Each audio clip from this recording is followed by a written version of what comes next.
Mga ka-One Stories, hindi nga po ngayon maganda ang sitwasyon at nangyayari sa Phoenix Suns dahil sa kabila ng pagkakaroon ng Big 3 na sina Kevin Durant, Devin Booker at Bradley Beal, hirap nga silang manalo. Halina't alamin natin ang tunay na problema ng team na ito. Pag-usapan na rin natin ang balitang tatanggalin nga po ng Lakers ang kanilang dalawang sentro. Pero bago yan, please don't forget to hit the notification bell at mag-subscribe sa aking channel.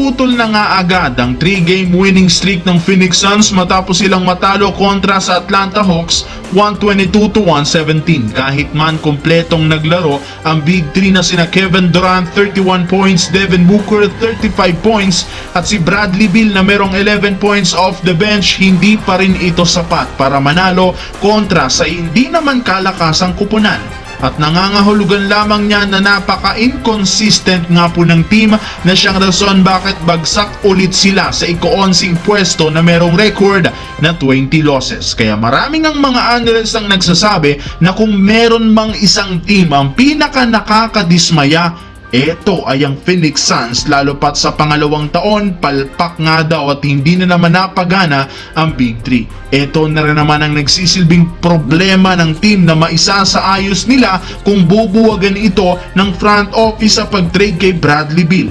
Bukod sa pagbubuwag ng Big 3, binabalakan rin naman nilang i-trade si Jusuf Nurkic upang makakuha ng bagong sentro na mas magko-complement ng maayos sa kanilang superstar pagdating sa depensa. Samantala, pagkatapos nga pong matalo ang Lakers kahapon, mananatili pa rin sila sa kanilang bahay para kalabanin bukas ang Miami Heat. At bago pa magsimula, inanunsyo na sa injury report kung saan nakalista bilang probable sina Anthony Davis at LeBron, questionable si Bronny, doubtful si Dorian Finney-Smith, habang hindi naman maglalaro sina Christian Wood at Vanderbilt na pare-parehong may injury. And since natalo ang Lakers, inaasahan na gagawa si Coach Redick ng bagong game plan. May lumabas rin naman balita na naiinip na nga ang ilang mga miyembro ng Lakers sa paghihintay sa pagbabalik ng ilan sa mga key player, kaya kinukonsidera na nga nila itong tanggalin para magamit sa trade.